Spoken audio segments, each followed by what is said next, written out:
174th monthly meeting at the ECCL. The number just keeps getting bigger and bigger. With that, Mark here? Yep. Mark, you want to start us off? Yep. I pledge allegiance to the flag of the United States of America and to the republic for which it stands, one nation, under God, indivisible, with liberty and justice for all. Thank you all. As usual, we start out with introductions of new people. And anybody here who would like to introduce themselves, if they're new to the community or new to ECCL, we're happy to have you. But, okay, yes, please. Michael and Karen Finnegan from Country Creek. Good to have you here, Michael. Meeting, and Sure. we've been here a little bit, but trying to get involved. Yeah, good to have you. Others in the cheap seats back there? Any others along the way here that aren't on the program? Thank you very much. With that, how about the fire district guys? We have the representatives of. Hi, Scott. Good to have you here. Good morning. Good morning. Is that okay?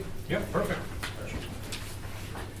I'm going to be real brief, not a lot to report, but wanted to report that our normal September board meeting on September 11th is moved to September 12th at 5 o'clock because of our first public hearing for our budget.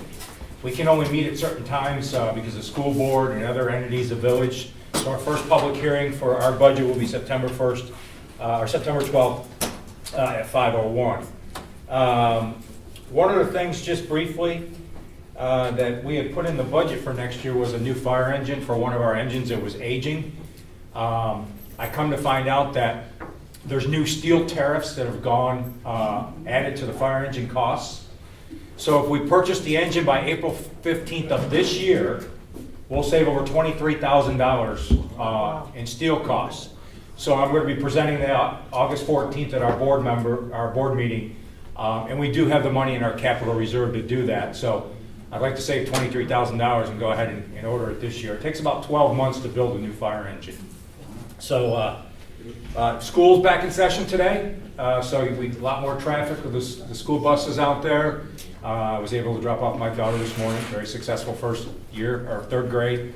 So just be careful of the traffic in the mornings and the afternoons. We've had quite a few lightning strikes over the last couple of weeks.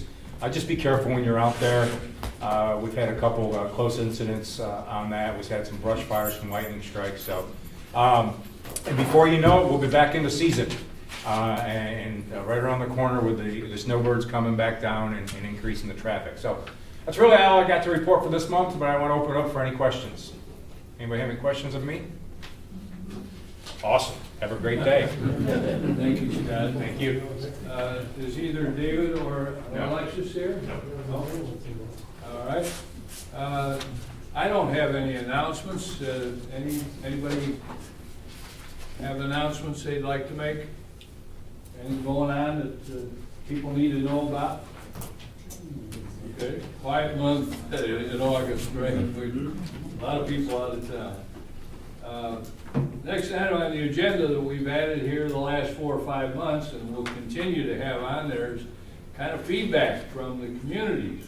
Are there things that are going on in or around your community that people ought to know about? Any comments? Okay. We had an interesting, actually a lawsuit on our CDD, that there's a brand new lawyer about a year out of law school trying to make a name for himself. And he went and found a blind person and filed a lawsuit against our website because it's not ADA compliant. Oh my God. So, the CDD is actually a government agency, and by law we have to do certain things. So the lawyers got involved in our insurance company and everything else. It's just, if you have your CDD webpage, go find out if it's ADA compliant, so you stay out of that mess.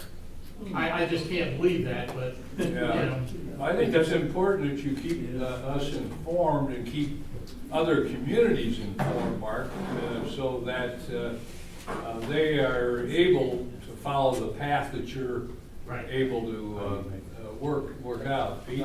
That doesn't apply to HOA websites. It does not, no, it's just Just the CDDs. CDD. Would you explain again why? Because CDD is a government agency, we're elected officials and other things, so it's, you gotta do that. But What's CDD? What's the CDD? Community Development District, roads and water supply, that kind of stuff. Some communities have them, some don't, Yeah. so. Developers typically set them up to help to finance the infrastructure. Correct. I can, Lou? reiterate what Mark said, because we had our meeting, a CDD meeting the other day, and our attorney basically brought up the Same thing? situation. Mm. Our management company, their website where our CDD website is on, is ADA compliant. Oh, thank you. But with that thought in mind, maybe that's another committee we could have in the ECCL, just things that are going on with HOAs and CDDs to share. Just something about. Even raising it here at the meeting, it ends up getting memorialized in our ECCL report on the meeting. And people therefore become aware of it. Whoever reads that goes out to 4,000 households. Okay. So it's a way of disseminating information throughout the community. Which CDD is that, Mark? Yeah. Habitat. Mark's from Valterra, That's- for those of you who don't know. Other comments or concerns? Okay. Moving right along, I'm going to call on Pete to introduce our first speaker. Thank you. You're aware that I've been following the Troyer mine application through the Lee County zoning process.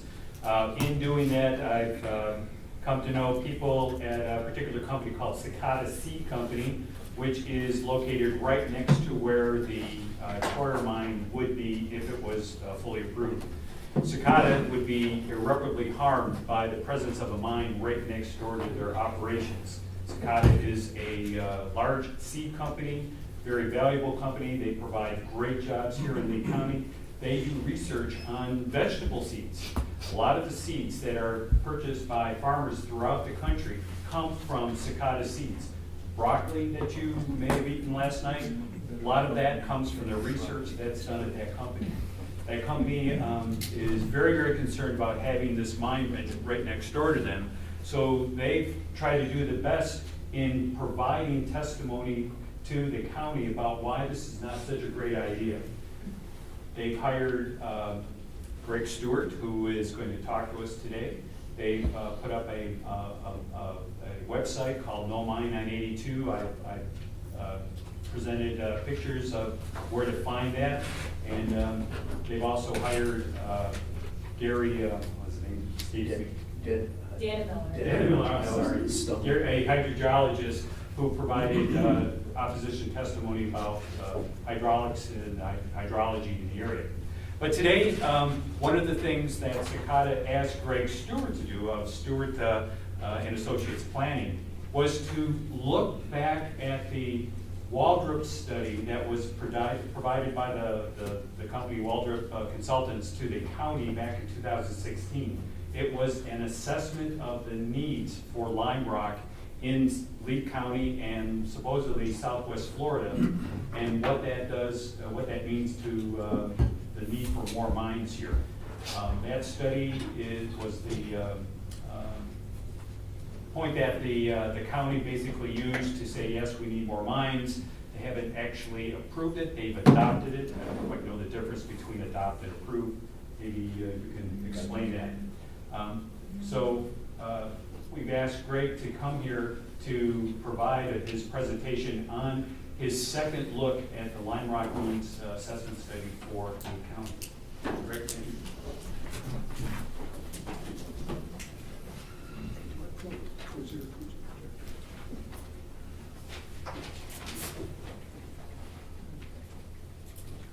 Greg, we need to turn the lights off further, Sure, I can get it. if you want.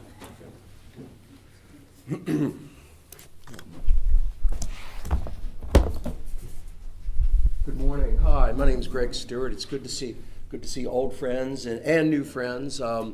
My practice provides professional land use planning and zoning services along with urban design, land development and real estate investment services. I'm working for Cicada Seed Corporation. Before I start, who all is familiar with the Waldrop report, at least in what it means to Estero and Lee County?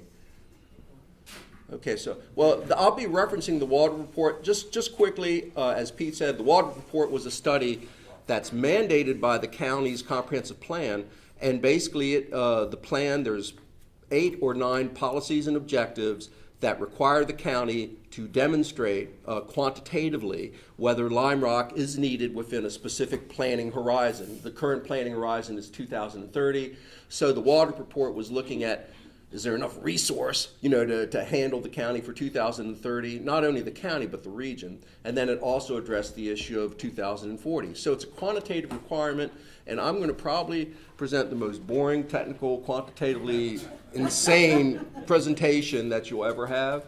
No, I'm not going to do that to you. What I'm going to do is I'm going to give you the dessert first, and then I'm going to back up and show you how we got to the conclusions. And while I do that, I'm just going to pass this around. You can just thumb through it.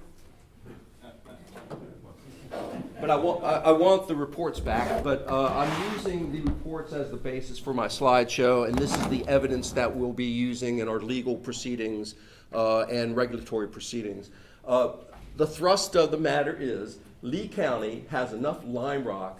Lee County alone has enough lime rock to service the 7-county area from Sarasota down through the year 2042.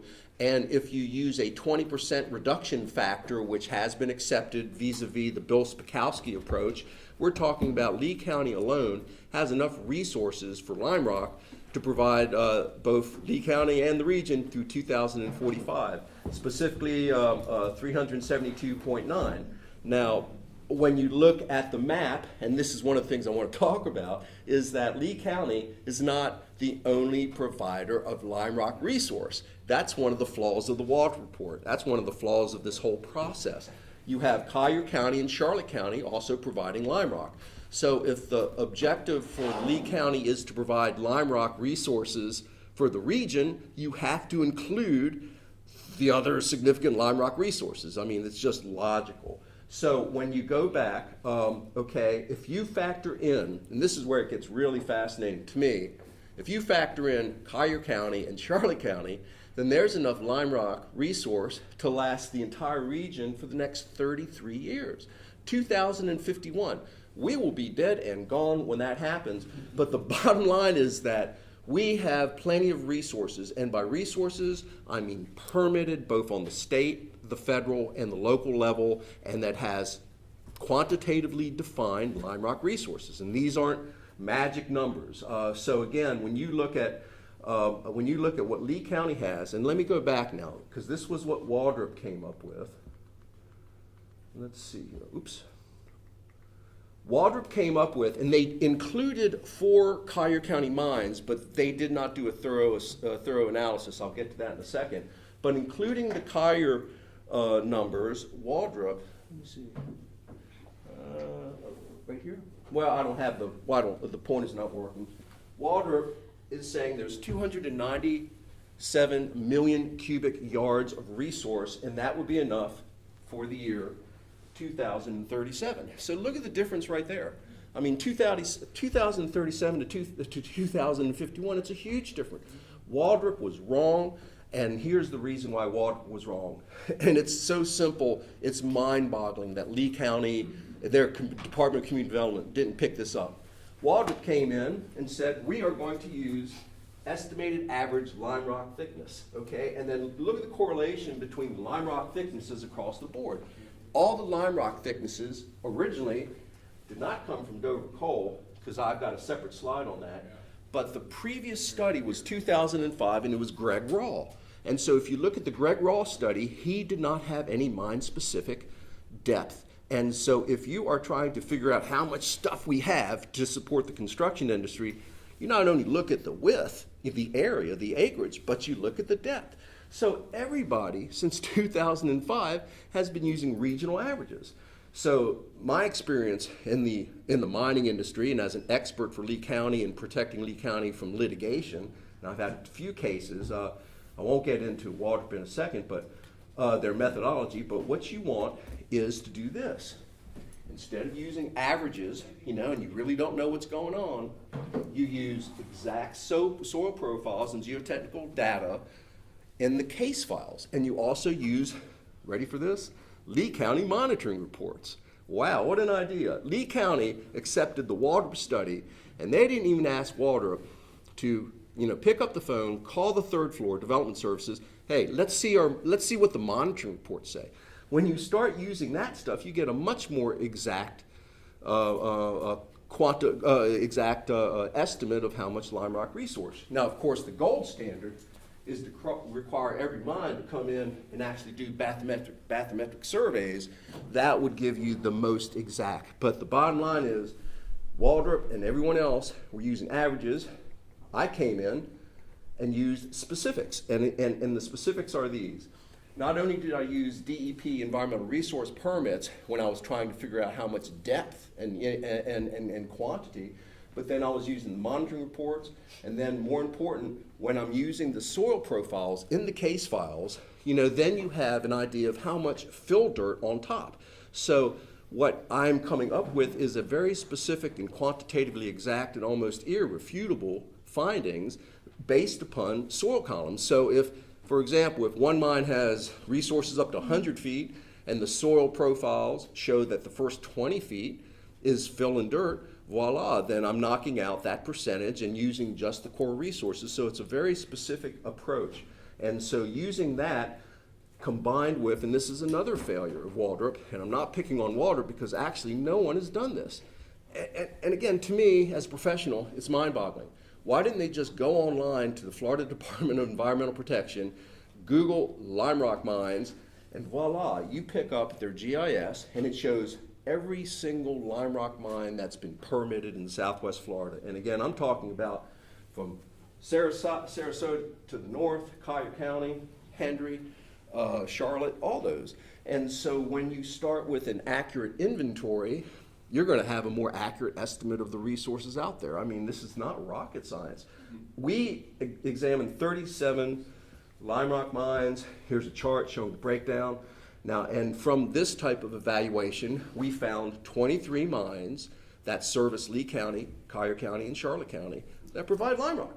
And so if you look at the total cumulative of those three counties, again, at 251.4 million cubic yards of resources versus Waldrop's 292, voila. And the only difference, and let me get back to this because this is so important.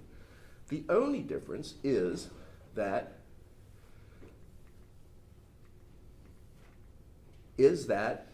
we used accurate data. That's the only difference. I know Pete and I have talked about this. I disagree with Waldrop's approach about using cumulative as a cumulative demand and all these other technical things, but my approach was fine. I'm accepting Waldrop's methodology 100%, so it's an apples to apples. So I'm not jigging the board, if you will. I mean, I'm using their demand. It's based upon medium range projections. I'm using the 9 tons per person, and I really question that. That should be more like, from my examination of the records, it should be more like 7 to 7.5 tons, not 9 tons. But I'm using their 9 tons. I'm using their coefficient in terms of transitioning tonnage to cubic yards. I'm using, again, as I just said to Pete, I'm using the Waldrop's cumulative demand approach, which basically continues to double dip in its estimates of how much lime rock is going to be needed. It's a very conservative way of doing it, but I used it. I discounted out of the 37 mines, I discounted the mines that were half permitted, specifically not getting local approval, special exceptions, IPDs. So what I factored out were any mines that that were not shovel ready. My approach, again, this is the Waldrop approach which I used. I didn't use the maximum approved depth. I mean, if a mine was permitted at 90 feet, hey, I'm not using 90 feet. I'm using the soil profiles, and so that's important. I specifically factor out overburden that I just explained. And then finally, which is really important, Waldrop basically said, okay, for every cubic yard that you pull out, you're going to lose 20%, through compaction, waste, slippage back into the lake, dust, you name it, 20%. And I'm going, well, that is way too much, but I used it anyway. So the bottom line is that when I'm going through this exercise, and I'm looking forward to my day, and whether it be in court or whatever, administrative hearing is going to happen, I'm going to be stating unequivocally that my report is Waldrop, except I'm using accurate data. So when you look at this type of information, and then here's the columns that show each and every Lee County mine and how and again, just start here. Waldrop, this is the CMEX Alico Quarry North at 17 feet of resource depth. The approval was 45 feet, and then when you go into the soil profiles, it's 45 feet. I mean, so I went through every one of them, and the report that I'm passing out is what will be used in the record, and each mine is cross-indexed, so anybody can come in and peer review this thing, which I think is important, because another failure of Waldrop, you can't review it. They don't provide the real files. Every single file relating to my findings that there's 33 years of lime rock to serve a 7-county region is documented. And so when you look at how this is the cumulative, just Lee County, 2042. Again, if you take 20% discount, and there's a reason for that, it's 2045-46. And as just one example, and then I'll talk just a bit about Old Corkscrew Plantation, and then that'll be it. This is an example of my approach, and this is a monitoring report that Waldrop failed to pull out of the files, that Lee County failed to require them to pull out of the files, and Waldrop comes in and says there's an estimated 34 million cubic yards of post-excavated resource, and by post-excavated, that's taking out the 20%. So there's 34 million, and you look at the monitoring report, 207 million cubic yards of resource. So then what you do, you factor out the percentage of overburden, so this is an inverse coefficient. You come up with your total, and then you take out 20%, again, very conservative. You have 119 million cubic yards of resource versus 34 million cubic yards. So you may be saying, oh, that's really fascinating. What's in it for us? What's the deal here? And this is just, again, here are the other tables I won't get into. But what the deal is this. DRGR has been fought over and picked at as long as I've been practicing, 33 years. And when we had that moratorium in the early 2000s to finally get the DRGR right, to balance agriculture and restoration and mining and all that, a moratorium, man, that's extreme. Passed a whole bunch of new rules and regulations in the Land Development Code and the Comprehensive Plan, all this stuff. And the first test out of the blocks, because this really became official in 2010, and they failed. The first one, Waldrop, they take Waldrop and they accept just, again, a poorly documented, poorly conceived, poorly executed analysis. And from Waldrop, here comes Old Corkscrew Plantation. Because when Old Corkscrew Plantation, and granted, it's a separate legal issue, but when they're seeing Waldrop 2 years ago, saying, hey man, we're going to run out of lime rock, sometime 2037, that's going to give us the leverage. They jumped right in to restart their permitting process, and the same thing with Troyer. So here you have almost 6,000 acres. 6,000 acres of land in the DRGR, 2 zoning requests, 6,000 acres that they want to open up for lime rock mining. That's not needed for the next 33 years. I could see them coming in 15 years or 20 years from now, because you'd want a little bit of a gap. But we're talking about 33 years. So Lee County is basing land use decisions critical to our drinking water, critical to the habitat, critical to our quality of life on a fundamentally flawed study. And I get worked up about this because as a professional planner, I've always taken the position that, my job is to provide information, objective information to my clients, then advocate for my clients, based upon, how much they're willing to pay me. But no, in all seriousness, but to present that type of data, and the elected officials, okay, that's their job. But my job is to give them the right data. And here you have the Department of Community Development, a complete failure in management on this. This is next to water quality, what's happening now, which really is almost outside of our control. I can't think of a bigger environmental issue that we're facing. So Old Corkscrew Plantation, what they're talking about is, when you go through the water report methodology and using their numbers, they're talking about 133.7 million cubic yards. You're talking about a mine next to Wildcat Run that's going to completely destroy. I'm serious about that, because I can't imagine anyone wanting to buy a home with a lime rock mine and trucks running down Wildcat Run. I just can't see that. And they're about to be permitted. They got staff approval, and the underlying basis of staff approval for Troyer and for Old Corkscrew, no one will say it out loud, but the underlying basis is the water report, this assumption that we need the resource. Yes, we're going to need the resource in 33 years. Right now we don't, and if Lee County permits this thing, then all of a sudden, Lee County, based upon my numbers along with that, you're talking about 660 million cubic yards of resource. It's just, it's bad policy, it's bad execution.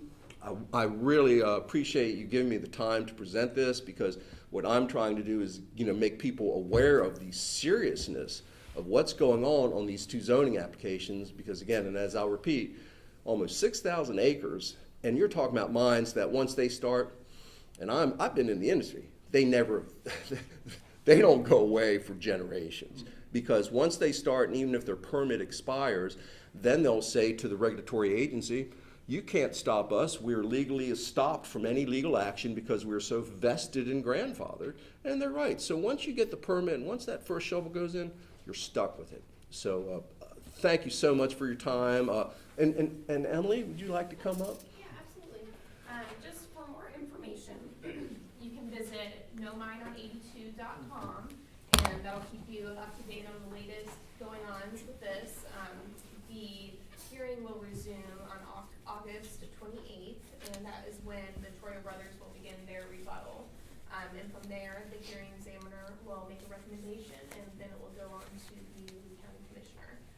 So just to stay in the loop on the latest information, just stay tuned to nomine82.com and also on social media as well. So. Yes, and I did pass out my business card, so if anybody wants either the whole report or the appendices, feel free to contact me. I'll get that stuff to you, because again, we are now in the public domain, and that's, I want to get this out. We have some questions, so I saw the gentleman back there first, and then we'll come back to the table. Yeah, hello. My question is, has the traffic pattern been looked at in all of this also? Does it affect, because if you're not just talking to mine, we know how those trucks operate. We know where that 20% loss goes. Yes. Yeah. Cyclists, I can tell you where it goes.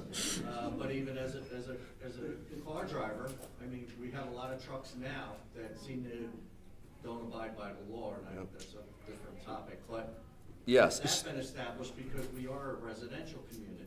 Estero, based upon their numbers, their proportional distribution, Estero vis-a-vis Corkscrew will probably be getting around 230 additional dump trucks per day for 35 plus years. So it has been looked at, and it's not really that good. Shows where the mines are. Oh, okay, I'm sorry. I thought you wanted me to change it. Yeah, so there's definitely, and then on State Road 82, it's going to be very bad. Would you point out the two mines you've just been talking about? Yes, yeah. Okay, Old Corkscrew Plantation, and then the Troyer brothers. Those two. You have a question here. This may seem like a kind of a naive question. You referred to soil depth before you can get to the actual product. Mm-hmm. Is that soil depth consistent throughout this whole area?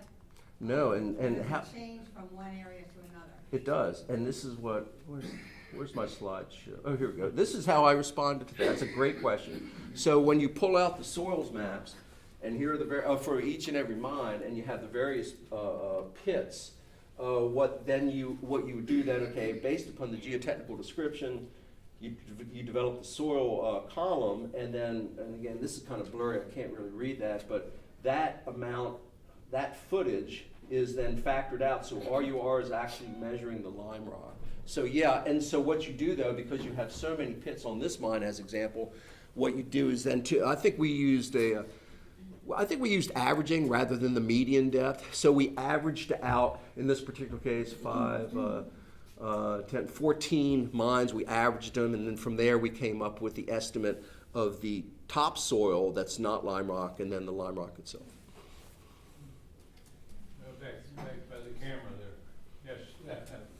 Avery Dimmick, and about a month ago I joined the committee, and literally we have a committee of professional people presenting for the public at these hearings. And Greg is part of that, and these gals over here, you may be hearing from, Emily and Kelly, right, are part of that. And we each have our expertise that we're presenting before the board. I went on and presented for quality of life issues relative to traffic. Okay, that's why I'm here. And I'm working on it even more so beyond the hearing. I did a half-hour presentation.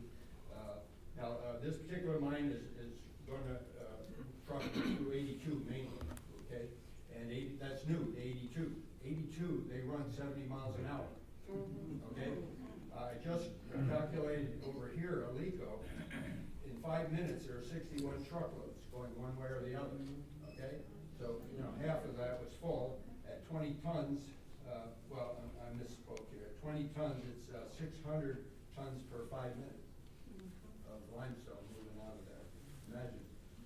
Imagine that going up 82, where it's pedestrian traffic mostly. Alico was built for the mine truck. There are no houses out there. Some of you have driven out there, you know that fact. It must continue to carry all the mines. There's no reason why any new mines, whether they be today or 2040, they should travel down Alico Road. And that's part of our argument on the quality of life issues. Absolutely, yeah. Not to mention noise and other things, but we are working on it diligently. Pete's on the committee too. Thanks. Can you go back to the mine slide where you showed the mines? The depths? No, the actual. Oh, Corkscrew in 75. This? No, Location map, map. satellite map. You just passed it, passed it. Just passed it.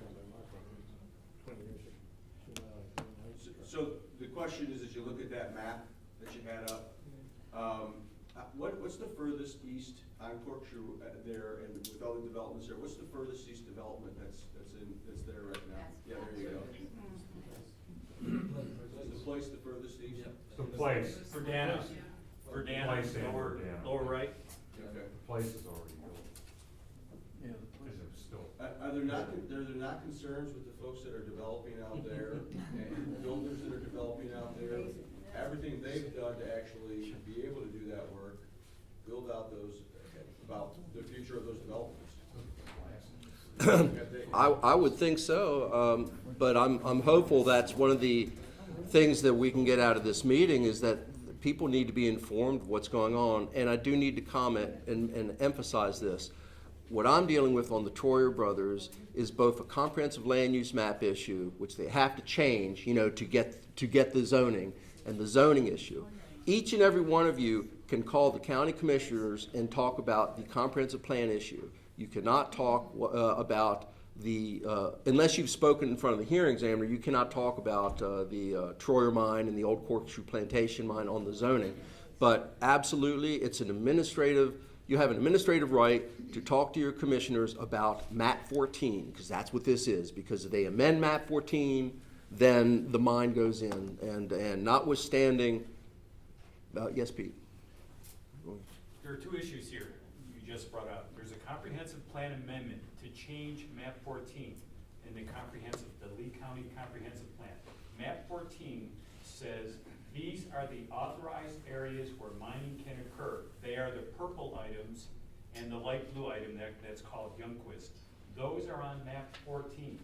The county's comprehensive plan amendment says we want to add Troyer Brothers parcel to that amendment, correct? Correct. Where's that? Ray, would you point out Troyer Brothers? Right there, and they butt up at the top.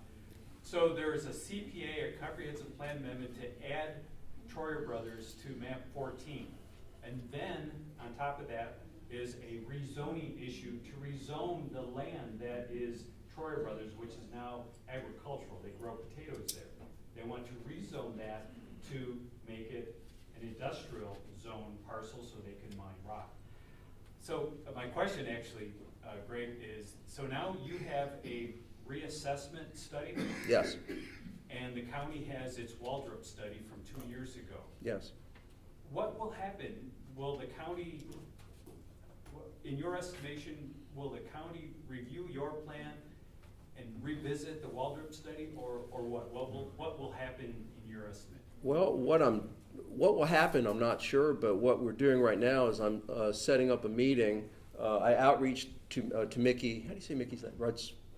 The Rozdowski. Thank you. I can never pronounce her name, but she's the head of the Lee County Planning Department, to sit down, to present my findings, and formally go over with her. So I've just recently outreached to her, and hopefully we'll be setting up that meeting. From that, then I want to make sure that I have a follow-up meeting, within 4 or 5 weeks. Okay, if you reviewed it, let's compare it. Where are my breaks? Basically using them as a peer review. And then from that second meeting, what are you going to do about it? So that's my plan. Now, this is what I'm afraid of, and I'm not a conspiracy kind of guy, but I just have a feeling, based upon working in Lee County for a long time, that the powers that be have been leaning on staff. So if, in fact, staff ultimately doesn't review my work or doesn't have the meeting, then it will affirm my suspicion that Lee County is hell-bent on opening these mines because of economic development. And look, I'm all for economic development, but according to the Lee Plan. And if we've got enough resources for the next 33 years, we can do a good job in DRGR. And finally, the whole concept is you're staging the mine, so when one mine starts to wrap up, it starts to become restored, and then the next area opens up. So the cumulative impacts are minimized. So again, I'm all for mining within the context of the Lee Plan. Do it when it's ready. And so, but to answer your question, I'll keep you in the loop, Pete. Turn the lights back there. Thank you, Pete. Let me just conclude by saying that ECCL has a long history of trying to deal with this issue. I served on the county's advisory committee for the DRGR comprehensive plan change in 2008, 2010. And when so-called map 14, which I don't like, it was called at that time, and it was called in the law, future lime rock mining area overlay. Right. And that's what it is. It was an area that was designated by law as the area where we would do lime rock mining. And you'll notice that none of it is on Corkscrew Road. It was our efforts to try to keep it up there around Alico. Alico Road was built by the mining companies in order to be able to be an industrial road that would be able to handle all those trucks and everything like That's that. right. Corkscrew Road is not, it was a rural farm road, bottom line. So in any instance, we were very successful working with the county. Mary Gibbs, our planning director, was the director of the department at that point in time. The county spent $1,600,000 on that plan. And unfortunately, the recession came along and the county cut back its planning staff and its community development staff, and none of it was implemented, bottom line. And that's why we're fighting this whole battle at this point in time. But I just wanted everybody to know that we have consistently, and Pete has unfortunately had the unfortunate duty of going up and speaking against all of these things that the county's hell-bent on approving. And but it's a job well worth the challenge for us to continue to fight. And I really appreciate the added firepower that Cicada and all of the people that they've hired have brought to the table. Thank you very much, Greg. Thank you. Go ahead. Very, I put a lot of time into this. One last statement, and I have There's a to lady. thank Greg for this. In the rezoning hearing that is still ongoing, although the last day on the 28th is really for rebuttal by the applicant, Greg made an excellent showing of comparing the 2008 application process by Troyer to put this mine in the same location. Pretty much the same application as they have now. Maybe the one now is a little bit, I wouldn't even go into, they're basically the same. They're basically the same. Basically the same. And Greg went point by point why in 2008, community development staff, county staff, they disapproved that mine on one point after another. Basically the same issues that exist now. But county staff now is approving the mine on each of those points, correct? Well, they kind of are, but their underlying thing is, well, Waldrop is showing that we need it, so we're going to let this one go. I mean, and that's just it, because the staff really haven't offered a comprehensive plan point-by-point rebuttal, because they can't, because the existing conditions haven't changed. The trees are still there, the roads are still there, the neighborhoods are still there. And we try to point out the fallacies and inaccuracies of what's the engineering firm? Waldrop? Waldrop. When they presented that. Yeah. Working with Bill Spakowski, who had done the original work. You had a comment or question over in the corner? If there's such an oversupply, what's the financial incentive for this company to want to open another mine? You know what the incentive is? I'm sorry? Yeah, the incentive is this. They're in it for the long haul, for them to be able to secure resources that'll keep them in business for 35 to 45 years, and if they can do that now in a favorable political environment, that's what they're going to do. And so it's really a business decision on their part. And if you look at these mines, here's Florida Rock Mine number 2 that was permitted 2012, owned by Florida Rock. Troyer's is a potato farming operation. I think that the linkage between Florida Rock Industries and leasing the Troyer brothers, so I see Troyer Rock ultimately as saying we can create a mega mine complex that'll handle, if you combine the two mines, again, it's crazy to think about it, but you're talking about guaranteeing their business for the next 75 years. Easy. So that's the issue. That's the underlying issue. There's only 4 mining companies worldwide, and they all plan long-term, no question about it. You may see this stuff shipped to China before we're done. We've got to move on the agenda. I'm sorry. I just had one question, thank you.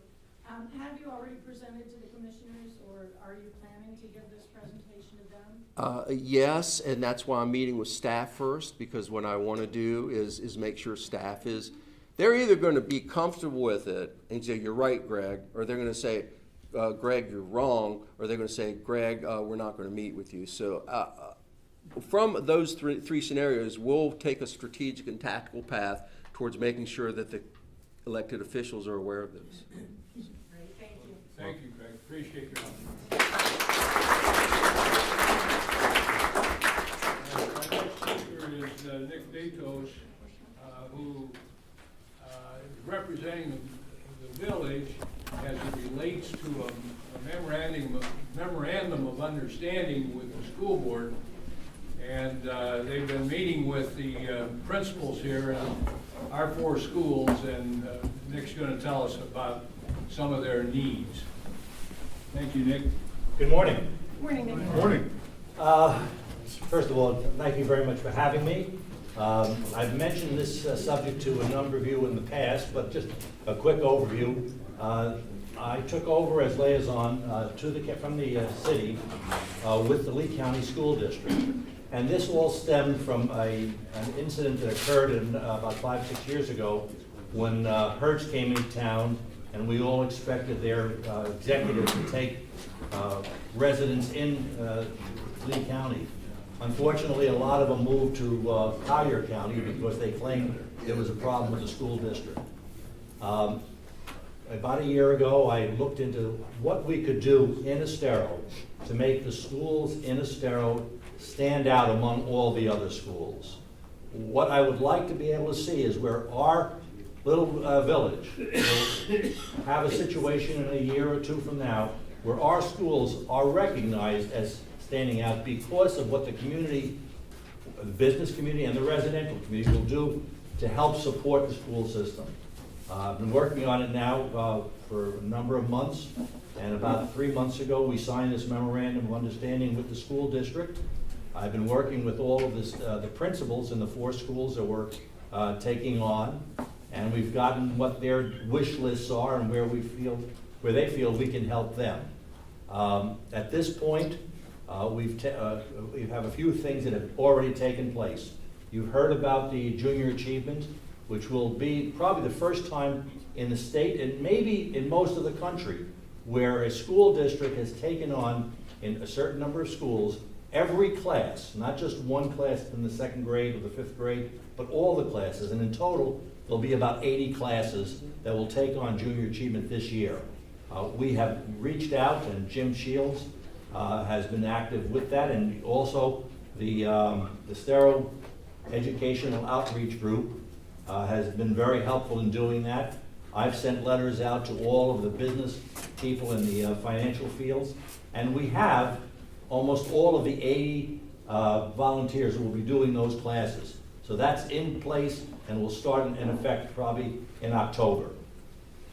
We've also had some examples where people will have heard about the need for things.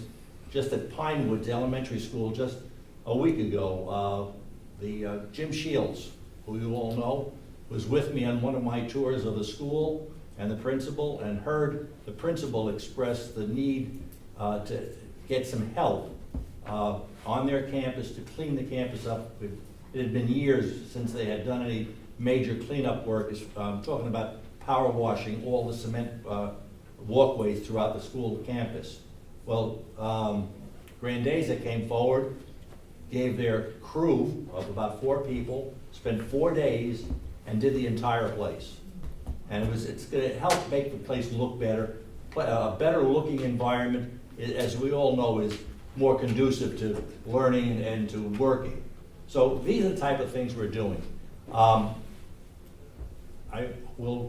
We are working now, starting the process of going to the businesses, and I'm not at liberty to talk about it yet, but I hope within 2 weeks you'll all hear a major announcement of a major supporter of this project, and will hopefully be the beginning of businesses coming online. What I'm here with for today is the first of a number of presentations to a number of groups, but you're the first one because the ECCL has always been the first in getting people to get involved. We're going to hand out some applications. What we're now in the process of doing is trying to get a major help for the schools as volunteers to go into the schools. You don't have to be an educator. You don't have to have 40 hours a week that you're willing to put into it. If you're willing to go in for 1 day a week for an hour, that's fine. If you're willing to give more, that's fine. We have an application that's going around that is going to be worked on by the Estero Educational Outreach Council, and it's been headed by Jim Gilmartin and also Kevin Collier. And I've been working with both of them on putting this together. This is the information that the school needs for every volunteer. But we'll be collecting them. We're asking you to, if you're willing to do it, to fill out the application. There's many things you can do in the school. You can go in as a mentor, which is helping a student go through maybe at lunchtime, talking to them once a week on how they're doing, and helping them with homework. Maybe it's a tutor who's going in and helping the teachers or on an individual one-on-one basis with reading or math. It could be helping people, the students, with the gardening in their gardens. It could be with the traffic control on students coming in the morning. There's no end of what they need. And they can work with you. as to what your abilities are or what you're willing to put into it. We've asked, and I believe you'll have on your website, when it's going out, they'll have a link to this application. On the bottom of the application, if you're through the application, you can express your personal information that they need to have you come into the school. But beside that, what your preferences are. Or if you don't have preferences, just that you're willing to help, and we'll work with the school to get you something that you'll be happy with and that they need. I not only ask you to look at this though, but it's really important for you to reach out to the people in your community and to see how many you can get to help. Again, there's no maximum or minimum amount of time that you have to commit to. Whatever you can do, they'll be happy to use. And I won't take up any more of your time, but just to thank you in advance for whatever you can do, because I think by making these schools better and making them stand out, we're going to make what we have already in Estero even more special.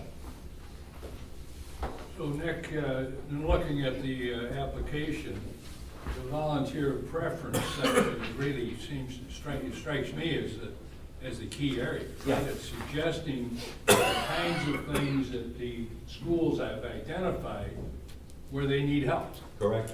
Right? And you've got 15 items listed there, right? So take your choice, look them over. And is that something that you might want to do? And if so, as it says down at the bottom, contact Kevin Tolliver, right? Basically, with this information, so that he then can kind of put you in the system. Actually, what's going to happen is just the system we're using. We're going to get your applications. You'll get it to Kevin. Kevin is going to keep his statistics on it, and he's going to then give it to us. Just so you'll know, a lot of groups like this are going to funnel it into us, and the person in us who's going to be handling it for me, you may remember her or not, but Karen Brown, Don Brown's wife, she's going to be taking that on for me as coordinating it and working with the schools. But if you have any questions on the application, you see my cell number. I think it's on there. Well, it's, the number that's on there is the office number. But no, that's my cell number. That's my cell number. So feel free to either email me directly or call me also if you can't get Kevin, because Kevin is in and out of town during the summer months. If you have any questions about what type of things you would like to do or not. Can you repeat, I'm sorry, can you just repeat the website where folks can find this? It's going to be on the ECCL website. On the ECCL website? Yeah. Am I correct? Or? Yeah, and it'll be under the EOC section, Educational Outreach Council. Yes. Nick, what are the 4 schools? I'm sorry? What are the 4 Four schools. Estero High School, Pine Woods Elementary, Three Oaks Elementary, and Three Oaks Middle. Okay. They're listed right here on the application, Oh, school okay. preference. And you can pick which one you want, and we'll make sure that's the one you go to if you have a preference. Okay, thank you. As Jim Gilmartin has talked this up in our community, he's also mentioned something about the training program for going into this. Is that included with this? Well, as far as the training, Achievement, and then is there a training program for people who are volunteering to go into the schools? yes. Once you select what you want, and you select the school, we'll get you into the school, and they have a person in the school that handles volunteers only, and work with you as to what you can do. I mean, there will be certain things that they're going to tell you not to talk about or not to do, and things that you have to be careful about in today's environment, and so forth and so on. Other questions for Nick? Well, thank you, Nick. Really appreciate it. I thank you all, and hopefully some of you will be able to help. Thanks. Good.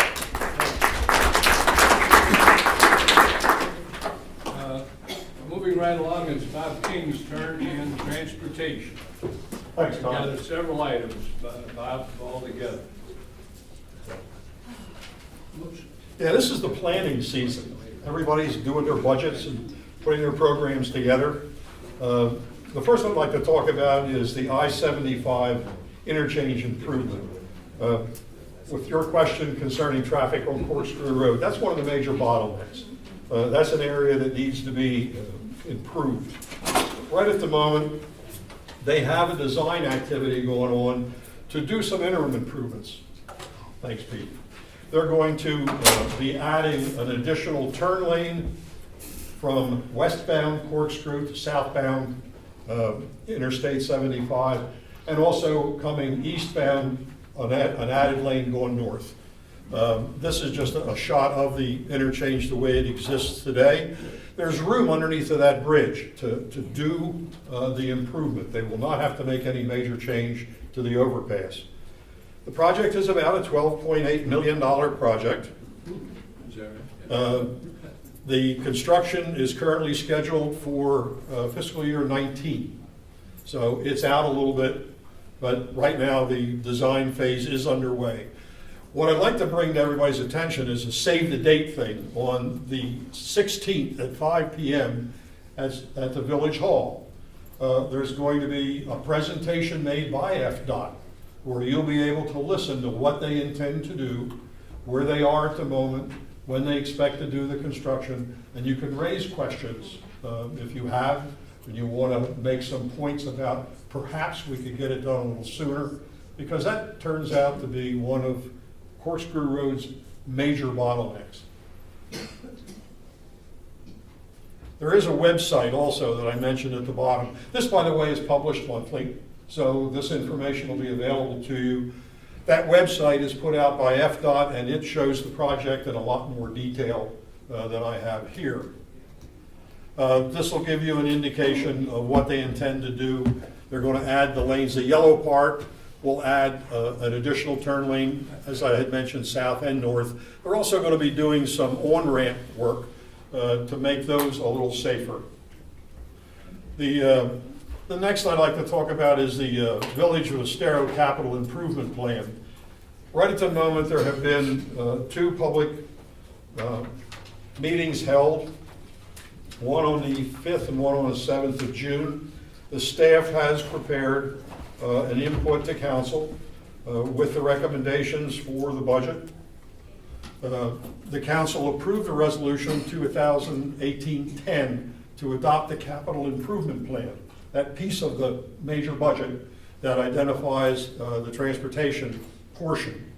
That project is about $11 million of land, $11 million worth of transportation, $26 million worth of land acquisition.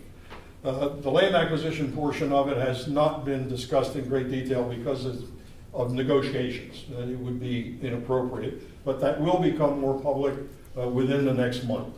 So you'll be able to hear at a council meeting exactly what parcels they're talking about and what benefit they're going to have to the Village of Estero. The council has voted not to increase the millage rate. When they looked at their budget requirements, their transportation as well as the general budget, they found that they could meet it without a need to change the millage rate. Not to say that our taxes might not go up a little bit because somebody changed the value of your property, but you won't get it from the millage rate. There are going to be 2 public hearings, one on the 5th and one on the 20th of September, both of them at 5:30, so they can get the maximum number of people. We have an awful lot of people in the community that work and need to try to or want to participate in these meetings. The 5:30 schedule was done intentionally to try and give those folks an opportunity to participate. A lot of us that are retired will go to the meeting whether it's in the morning or night. The council will adopt the millage rate and the budget at the meeting on the 20th. So the meeting on the 5th, you'll have an opportunity to make an input. They'll go back, look at all of the input they received, both from council and from the public, make their final changes, and then on the 20th, it will be approved. I feel like a broken record. I do this every month. The county has this Ames study that is supposed to provide us with what are the needs for improvements to Corkscrew Road based on the 4 developments that have been mentioned earlier. Wild Blue, the Place, Verdana, Pepperland. They've completed this up to the point where they've said, yeah, we got to do something about that road. Item task number 6, which has the costs associated with it, has not been released. They say it's about 66% complete. That's a critical number. Very mentions these possibilities of a little shenanigans in here. I think they're holding off on that number until they get their budget numbers straightened out. And when the budget starts to get approved, that number will show up. But right at the moment, it's still coming. Progress hasn't stopped, however. This is just a little shot I had taken at the entrance of Bellaterra. Anybody had driven down Corkscrew Road in the area of Bellaterra will recognize that that was a forest. You couldn't see the lake.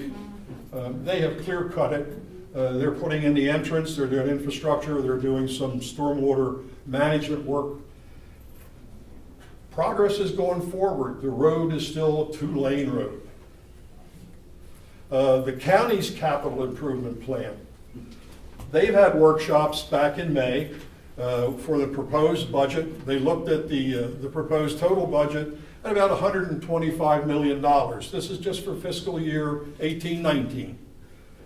The DOT, the Department of Transportation portion of that budget is about $23 million. And that number was in the workshop, and that number is in the proposed budget that they have out right now. If you look at the Corkscrew Road improvement portion of that budget, it's 0. We're supposed to go to a Tier 1 funded project. That has been presented to a lot of you who have attended meetings that were conducted by either the Assistant County Manager, Doug Muir, or by Mr. Prendergast or Kuiper. And all have said, money isn't the issue. We're going to take care of that road. We're going to move that up to a Tier 1 funded project for fiscal year 18-19. Fiscal year 18-19 budget at the moment as it stands is 0. The acceleration, one of the things that they have done is they have implemented a plan of doing some small interim improvements. Things like adding a turn lane at the preserve. They already completed a turn lane into Pinewood School from westbound Corkscrew. They're talking about adding one for the eastbound Pinewood School. They're going to do that turn lane, and I'm not totally sure how they do that, because the road center line has been shifted 22 feet to the south, and they're almost going to have to take out the sidewalk in order to put in the turn lane. But that's a claim that they're going to take care of. They're going to install electronic signs to alert drivers to the traffic lights and also show what the traffic light status is. Long-term improvement, the 4-laning, and it continues to come up in all of the publications that have been put out by either council members or the Department of Development. It hasn't been done yet. Capital improvement budget, August 21st, they're going to have the 3rd and final draft of the budget. That's a date where we can participate. We can go up and look at what they're putting together and be able to comment. September 4th is the first budget public hearing. The 18th is the approval of the budget. So those are dates that we need to keep in mind where we can have an opportunity to go to the Board of County Commissioners and make our feelings known concerning the improvements to that road. The next Transportation Committee meeting is August the 16th at 9:30, and we hold them at Finemark Bank.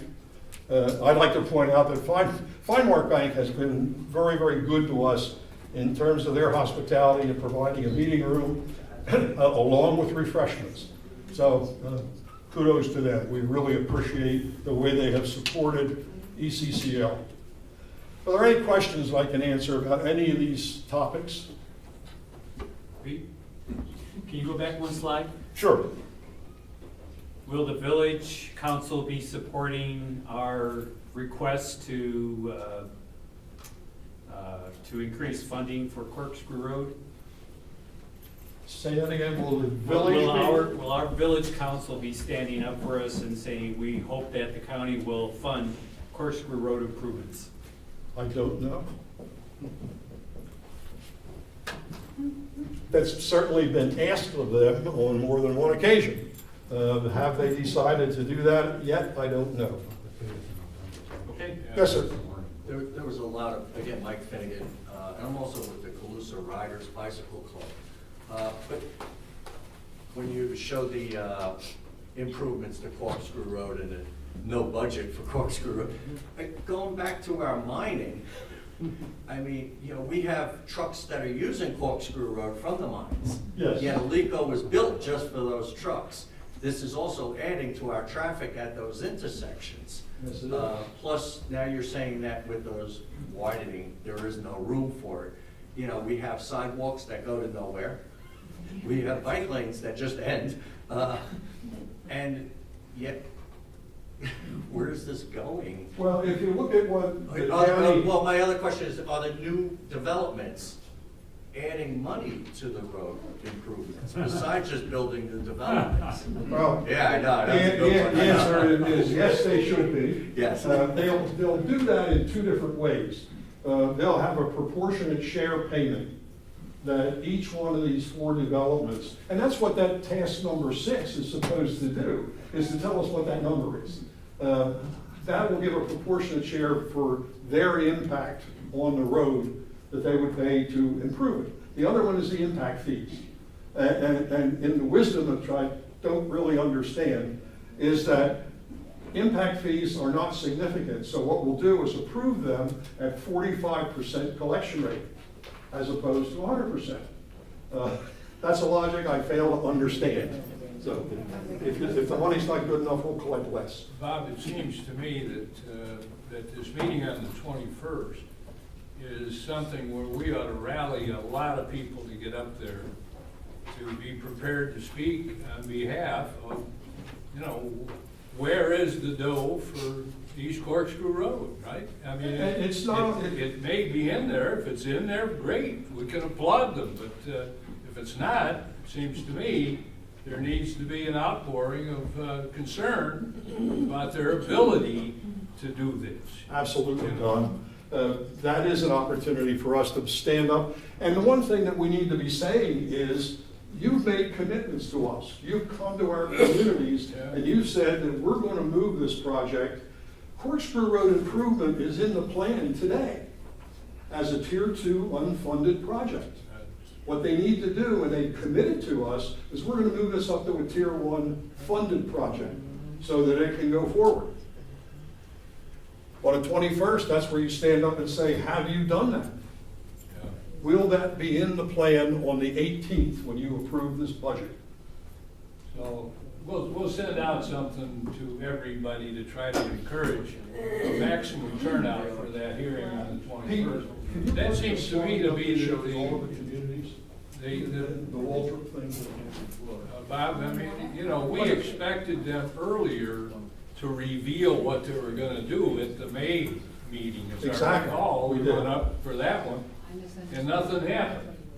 And this is really kind of the last shot that they have going into the actual budget hearings. That doesn't mean that they can't change the budget when they adopt it late in September. But this is probably the one where they're gonna finally unveil something, and we need to be there to either applaud or deplore it. And the communities we're talking about are Verdana, Pepperland, The Place, and Wild Blue. We talk a lot about the mines that are going to occur here, Route 82. Corkscrew Road intersects 82 about right here. Doesn't take a lot of imagination to see that the trucks can very easily come down here and turn and head over to the interstate, because their alternative is Daniels. If they're going south into Collier County, that's not a good route. One of the things that we need to be pushing, and it's already in the long-term cost feasible program, is the extension of Alico Road and up to 82. does several things. It gives these trucks and this mining an opportunity to use Alico to get to the interstate. The other thing that it does, Lehigh Acres, up in here, you're getting a lot of folks that have moved in and are let work in Collier County or in Lee County in the south. That would give them another route. So that too is a thrust of our efforts to get that extension put in. Yes, sir. But another That's a expensive great project. Thank you for that, showing it like that.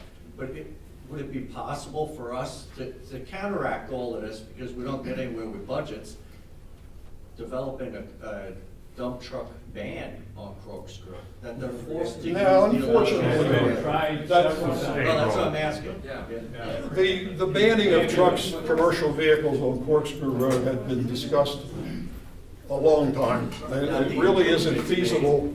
What you need to do if you're going to change the nature of Corkscrew Road, particularly in the village of Estero, to something that doesn't allow trucks, you've got to go all the way back to Tallahassee and you've got to change the laws, because right now it's a commercial road.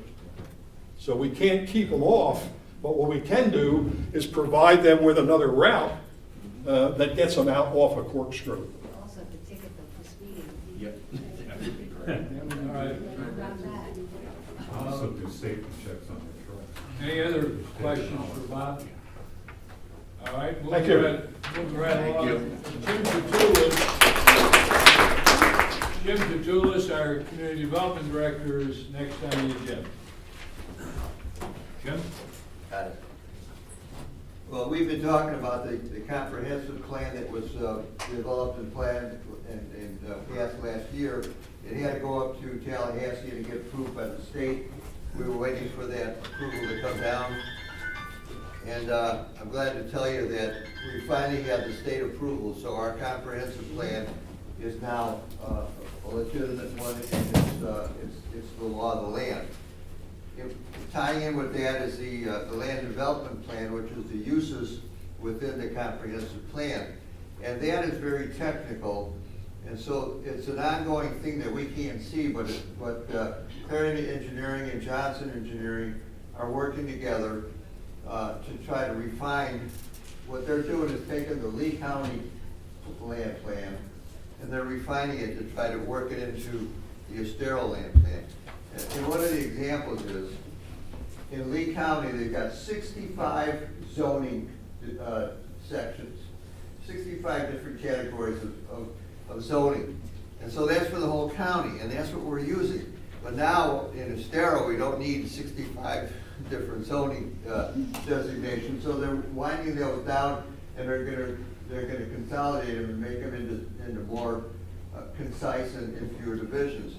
Then the other part of it is to try to make it do what the comprehensive plan called for. We talked about green space, we talked about landscaping, we talked about trails on the roads, and all of that is the wish list. They are now taking the engineering aspect of it and making it a reality within the land development plan. So that's behind the scenes.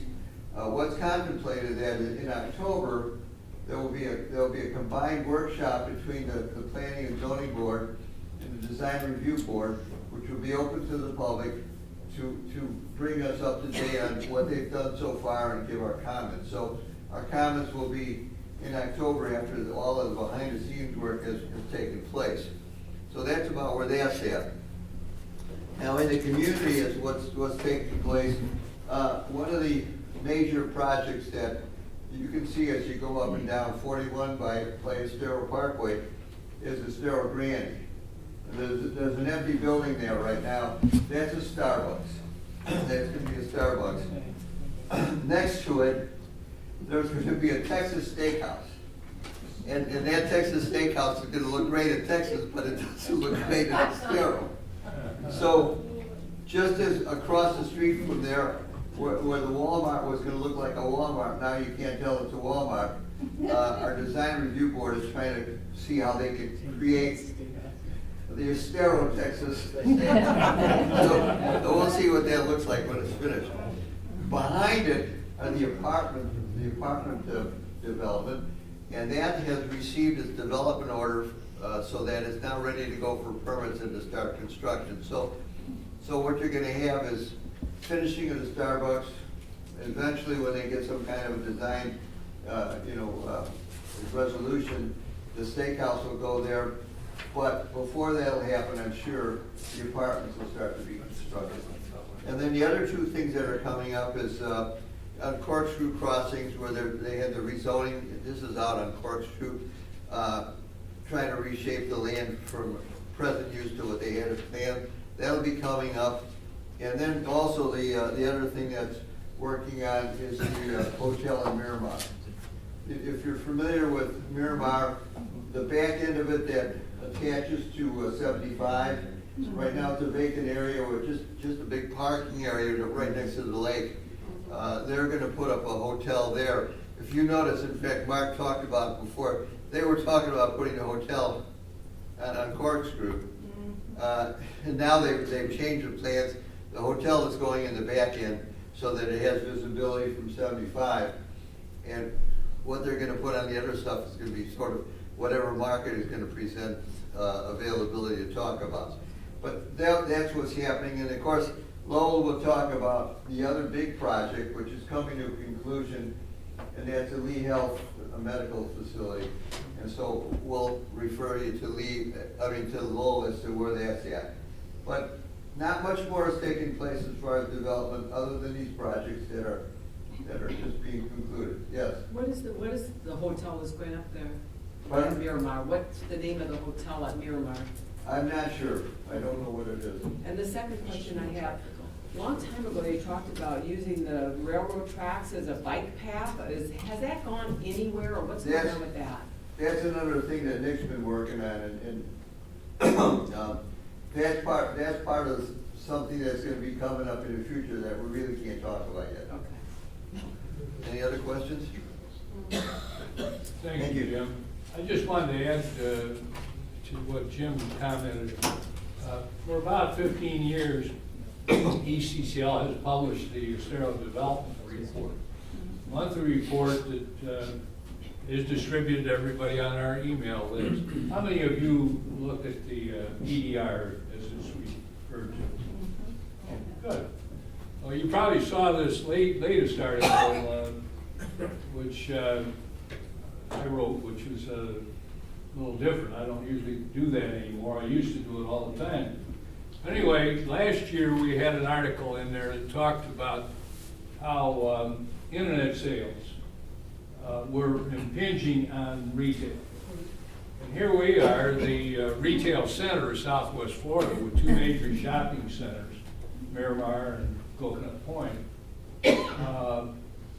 But the gist of this article is looking at how our retail areas that weren't developed have fared in the last 5 years or so, to see if indeed we're being impacted and our retailers are being impacted by the internet. And it was really quite interesting. Both Miramar and Coconut Point have had a goodly number of replacements and some expansions during that period of time. And both of them expressed themselves as being very happy with the way things are operating.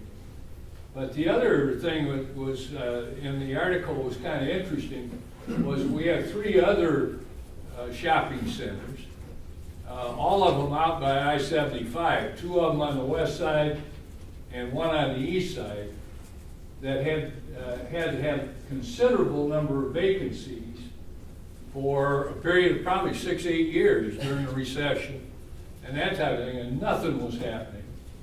And now you have particularly the two on the north side of Corkscrew, just west of I-75, each of which have 3 or 4 new developments coming in.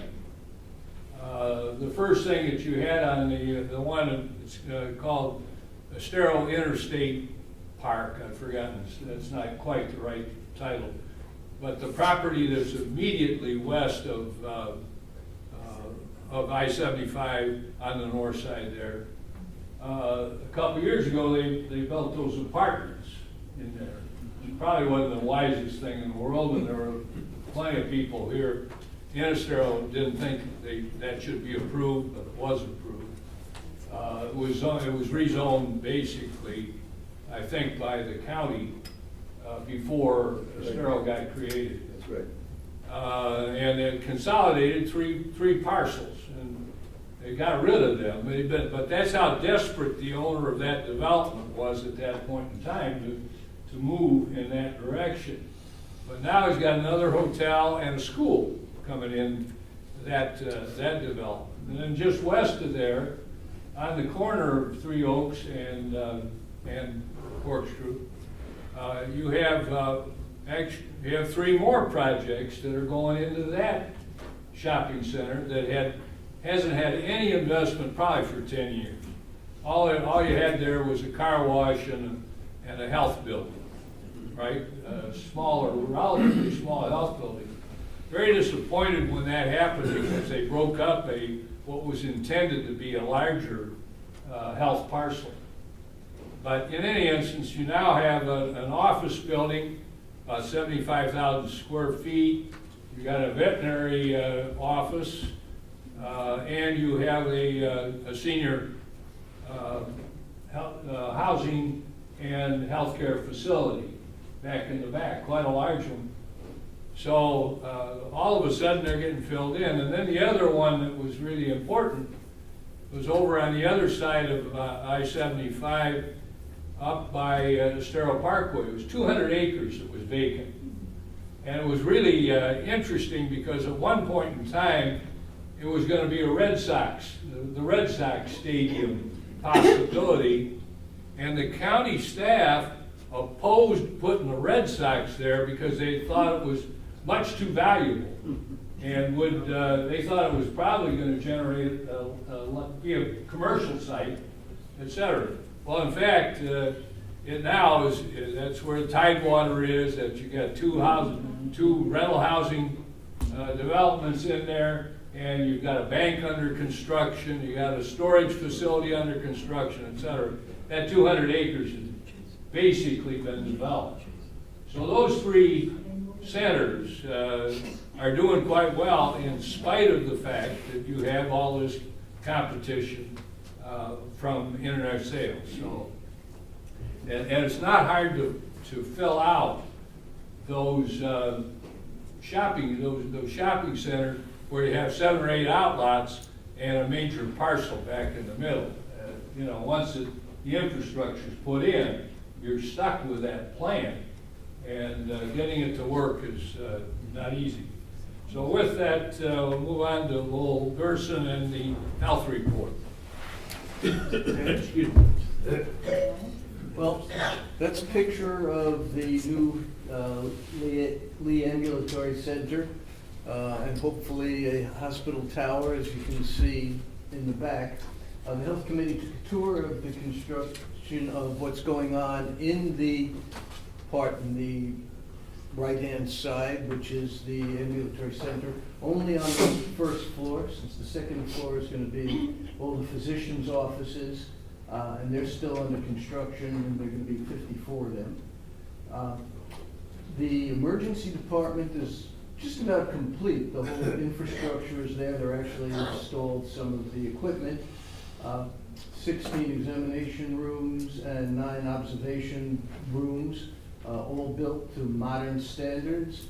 I spoke with Alex, and my own observation is that they are geriatric friendly. Some of the rooms will have recliner chairs, which are one of the latest innovations to make older patients more comfortable. You're sitting in a chair rather than laying in a bed.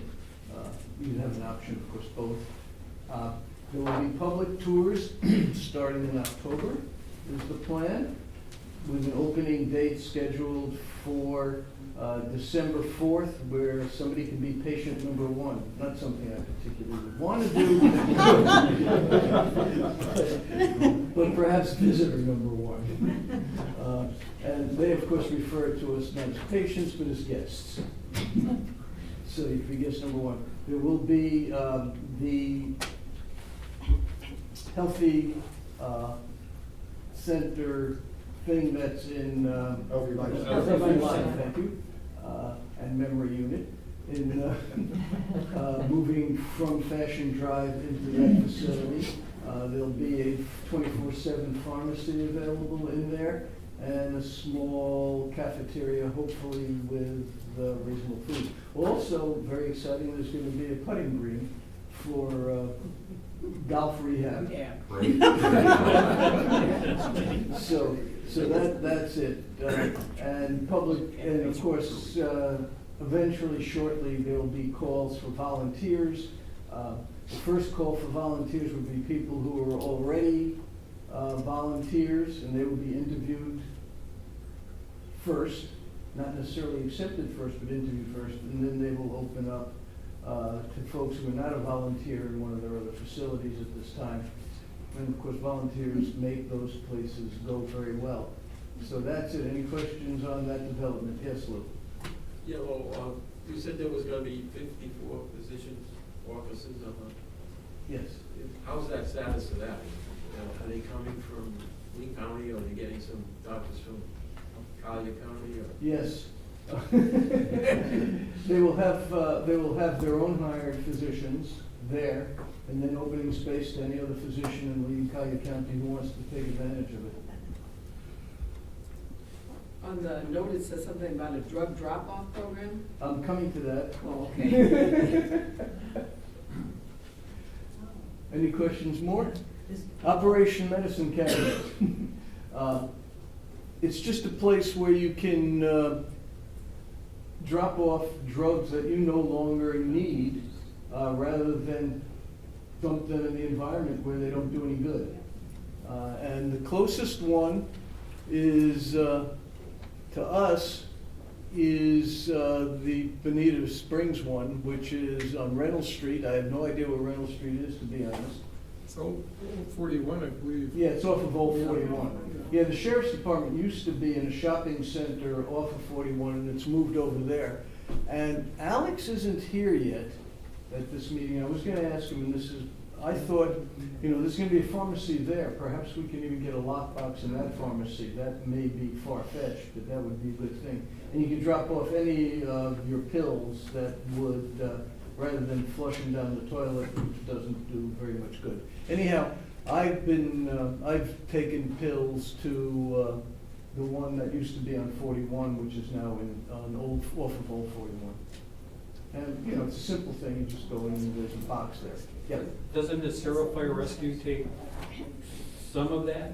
I wasn't sure, I think so. No, I asked about that at one point. They don't.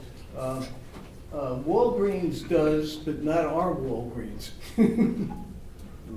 They have to have a secure lockbox to do it, because you can drop in opiates. And so they have to be secure. Anything else? Okay, well, hopefully everybody will get to see the new facility as visitors rather than as patients. Yes. We took this early trip to see the facility, really to try to get feedback in terms of how best to market this facility to the public, and to educate people about what it has to offer, that type of thing. And so any ideas that any of you have that would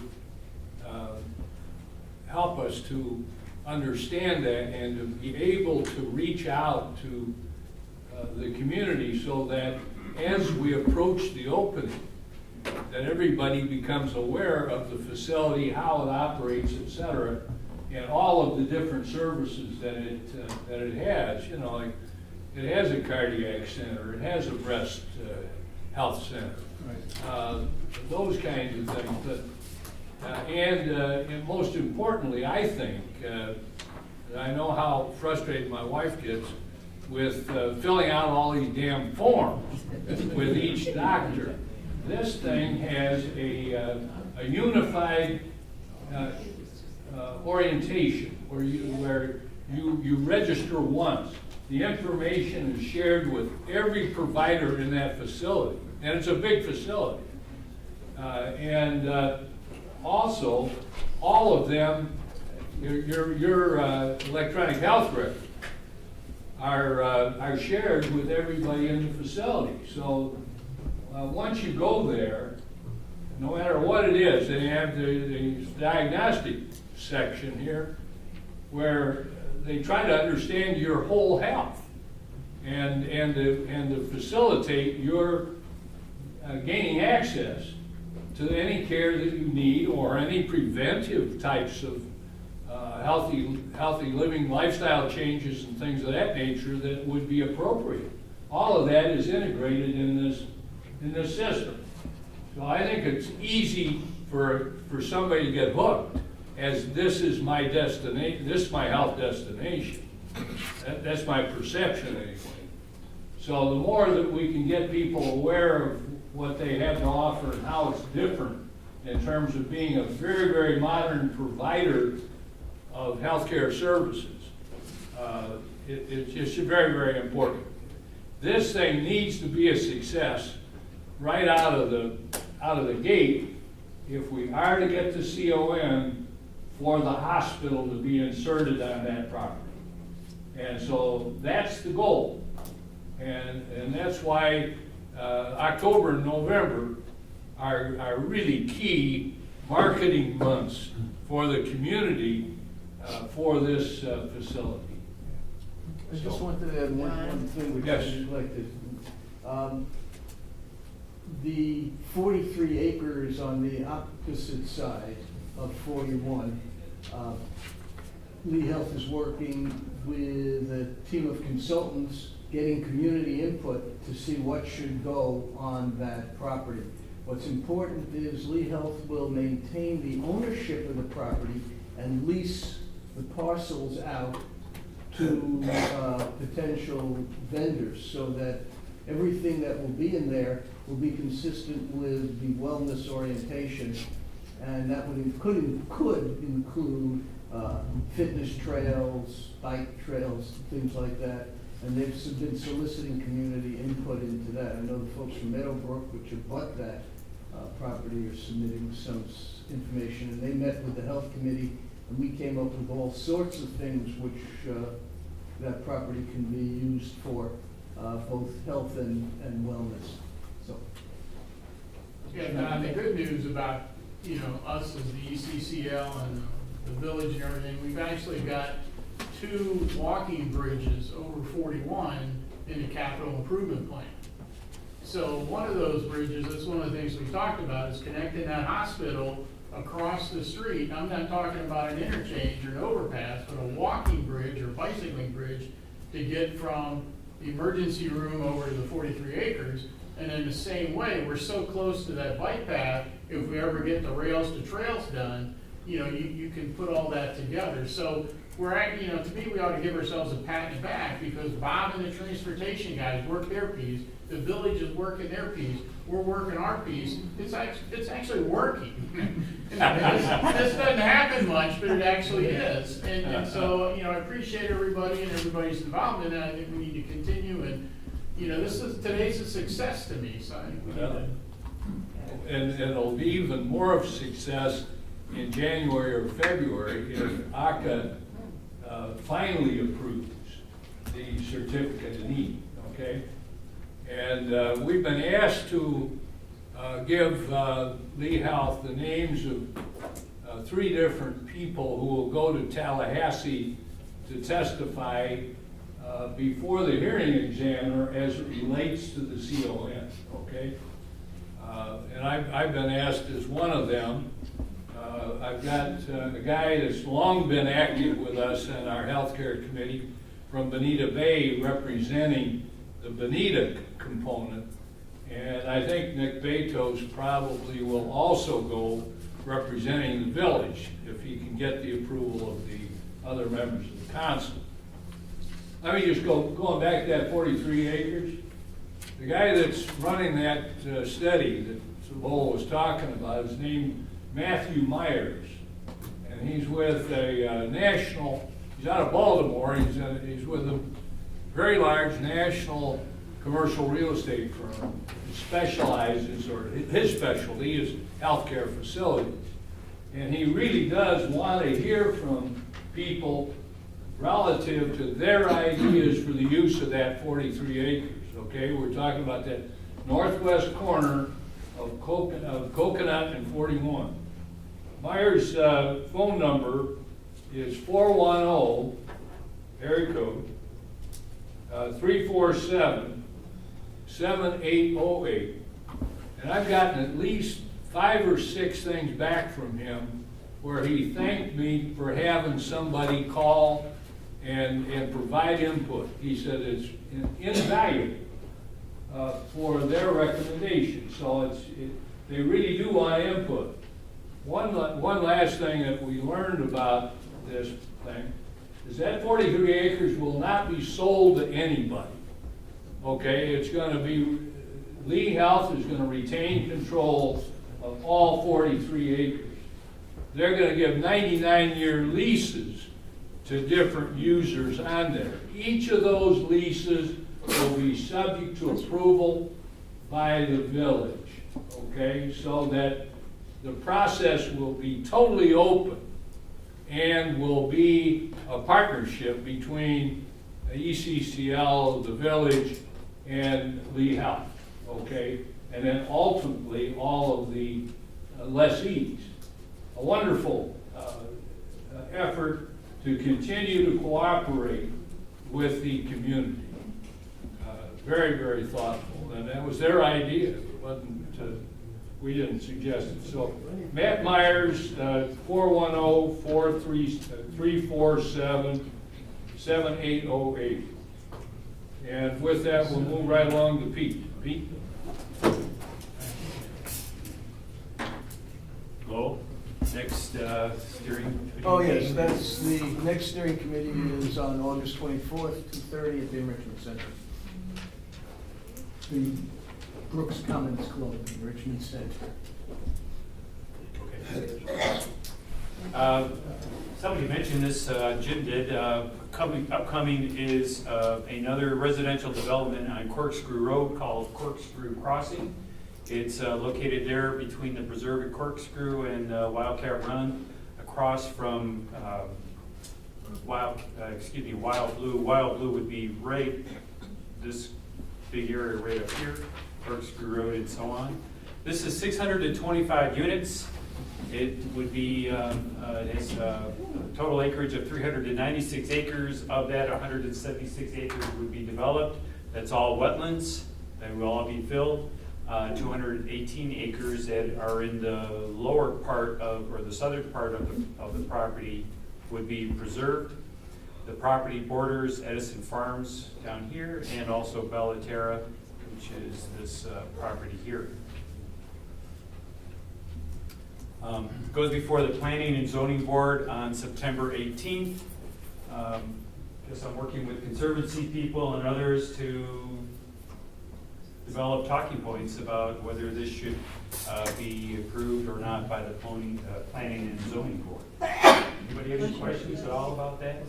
I should mention this project was originally called Monte Cristo. It went belly up during the recession, but the county did approve this project at that time at a higher number of units, something like 700 something units. So they've actually scaled the number of units. I think though that the total number of wetland acreage filled has actually gone up a small amount, but basically the same property, the same kind of development, although there are fewer multifamily homes. The 2 or 3 story buildings are in the front of the property up here, and the rest of this would be single family homes through here.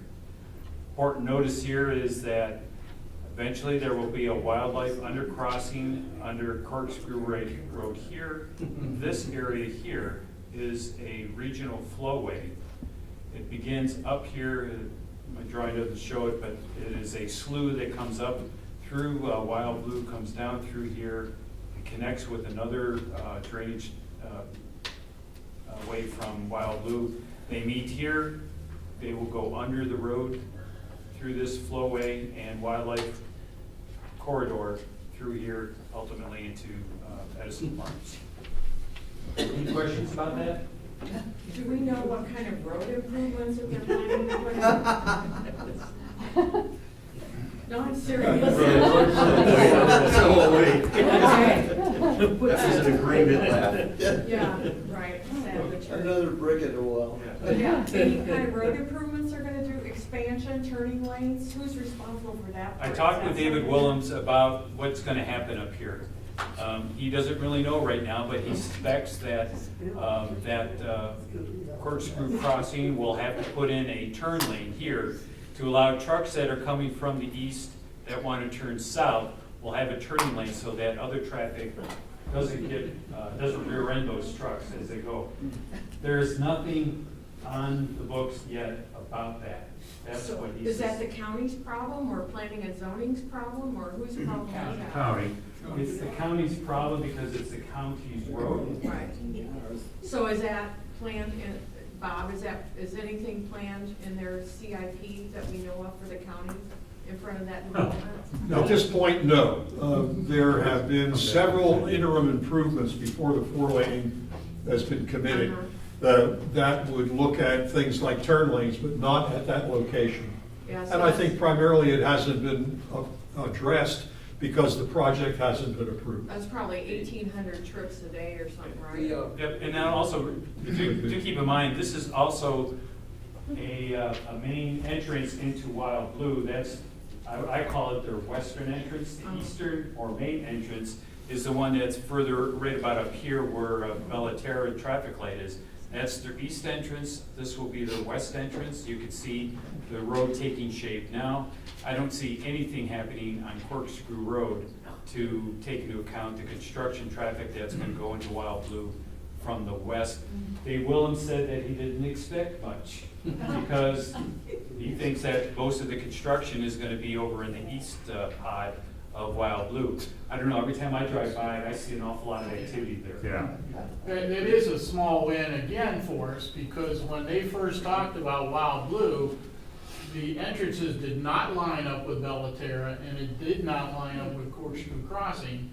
And through obnoxious emails from us, we got them to line up. So now, yeah, I know you can't believe we would do that. Now obnoxious constructive. Well, through constructive emails, they finally looked at it and said, hey, you know the damn engineers, hey, that makes sense, rather than having 7 interchanges or, on and off. But now they have a construction entrance there that all the dump trucks are using. Well, That's a mess, and there's no light there at the It's entrance of coming. Bellaterra, It's coming though. but it'll be 6 months. Yeah, I know, but they're building the poles for it, so it's closer. Where are you talking about, Mark? I'm sorry? Where are you talking Right in about? front of us. Bellaterra, on the other side, Oh, having, the yeah, east they're entrance. building, David Willems told us, Jim Bosch said, go talk to David Willems. You'll be able He to- came in and talked to us and said, they're building the arms. He told me the same thing. We But can there's see nothing where that's another going line on, entrance there's is. nothing that's Right going now. on here. This is the kind of thing, or the concerns, to make known at this planning and zoning board meeting on the 18th. Absolutely. Right now, it is tentatively at 4 o'clock, tentative because there may be another project that bumps it to a later time, same date. So stay tuned about the exact time on that, but it's definitely on the 18th. Sir, you've been waiting. Isn't this, though, the kind of project that we can use as the town of Estero to bump up the construction improvement on Corkscrew? We just keep getting more and more residential. I don't see it a win when there's 625 more cars now on Corkscrew. Maybe I'm being obnoxious, but that's not another win. No. I'm not even looking at the construction for the next 6 months with that project, because they do go up fast. But the added traffic that it's adding, there's that one, then there's the other one, then there's the place. They're all just, and there's nothing being done to the road. The town should have, again, maybe a stop of construction trucks, certain time. Put pressure on the builders to put pressure on getting the roads repaired. Yeah, let's put pressure on the county. No, I just want to pass on, we've had discussions with the developer of Corkscrew Crossings. This is Lou Fraterelli. He's CDD officer with the Preserve at Corkscrew, which is the property to the immediate east. And not talking construction, but final product type, what, he wants to put a light up with Wild Blue, so it's up to him and Wild Blue to discuss funding a light to go there. Because I don't think they're gonna have, they'll have the same problem with Morris as anybody else. They're in construction, he just said he'll do what he has to do. I mean, that's the comment. That's the guy from Argo. That's Argo side of it. The Wild Blue side, I don't know much about. But don't they, the county has to bless that, they don't just get to do it, right? Did to do what? The county has to say they can put a traffic light there. Oh, That isn't yeah, their yeah, fault, yes, right? I'm just giving you his thoughts, the developer wants it. You want, so he they're would gonna like try to put- push the county for that? Yes, they'll have to pay for it, basically. Right. To the gentleman who talked about the additional traffic on Corkscrew Road, we have been telling the county for all of the projects that you saw in the other graphic that showed Verdana and Pepperland and place of Corkscrew, we've been telling them at hearing after hearing that they have got to start planning smartly for growth out there, including, and we've included Corkscrew Crossing, not as concrete as these other ones, but we've been saying that you're talking 5,000 additional new homes, which is X numbers of new traffic trips. So therefore, you have to start thinking about the infrastructure to handle all that. So we have been saying that to them. And the response from them is the AIM study, which is at a red light right now. A year late. Over a At year. least they got a red light. All right. You've seen this print several times today. Does anybody have any questions about the old Corkscrew Mine Plantation that Greg referred to? Real quickly, the zoning hearing is done. It's closed. No more comments. We're waiting for the zoning hearing examiner to issue her report about whether she will recommend approval of the rezoning or rejection of the rezoning to the Board of County Commissioners. We don't know when their report is to be issued. She has no deadline on that.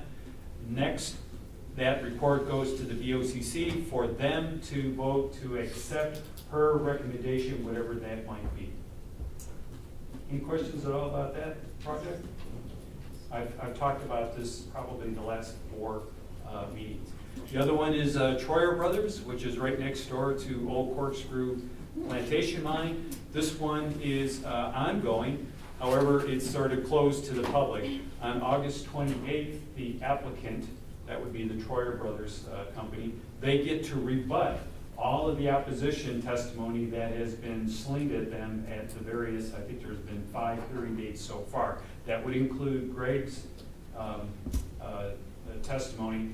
Greg could not testify about the need for lime rock at those hearings. She would not entertain that at all. She said that is not a rezoning question. That is something else that's a comprehensive plan amendment issue. So take it up with the VOCC. What he didn't tell you is that the VOCC won't talk to him about that. So he is literally between a rock and a hard place. The zoning officer won't listen to the need for stone. Meanwhile, the VOCC has been nice, won't talk to him about whether that report should be upgraded or not. We will hope that he has better luck with county staff and that they will entertain revising the report based on his report. You've lost your chance to speak at these hearings. The last one was a few days ago, last week. Common opposition point so far is 1, mine's not needed. The hydrology that the applicant's consultants have been using to justify that this mine won't do any damage has been basically called suspect by a number of different parties. And then the other big point that I've noticed is that anytime developers or mine companies come to the county to say, we would like an amendment to the lead comp plan so that we could do such and such, county staff never says no. They say, we'll work with you, we'll try to, how can we amend this, how can we jig around the comp plan to satisfy you, rather than standing firm and say the comp plan says this, and you have to do this. So they're very, very accommodating. Our next environmental meeting is Friday, August 31st. The location got jacked out from under me, so I don't know where it's going to be yet. Stay tuned. Any questions about anything? Pete, just a question on that Wild Blue. I noticed a lot of culvert work and stuff. That's, what is that, runoff stormwater? Where is that directed? If you're talking about on the north side of Corkscrew Road, Yeah. they are putting in a new culvert underneath Corkscrew Road, just west of the driveway at the Preserve of Corkscrew. That's to take water from that slough that comes up here, crosses Corkscrew Road, and there's it's called a spreader ditch right here that takes water that comes from under Corkscrew Road and then directs it all to this flowway over here. So that culvert that you see and I saw is just another way to convey water underneath the road. They must have done some studies that says that the current culverts aren't enough. So they'll be digging up Corkscrew Road? It looks like they can jack underneath the road and covered it. That's for the original house. Thank you. Thank you, Pete. Kenny James could not be here today. He got called out of town. Just a couple brief comments. As you know, the junior achievement thing has been a spectacular effort and success. I think I saw something yesterday where they had 73 out of the 80 positions that they're seeking to fill in the 4 schools for the coming coming school year. Well, they've got them all occupied and basically training. And then now that we're approaching the fall, the FGCU Entrepreneurial Institute will be cranking up again, and we'll be looking for mentors for that program as well. Bob, do you have anything else on transportation, or you pretty well covered the? Pretty well covered, Don. Okay. And then, so finally, to call on Linda with the financial report.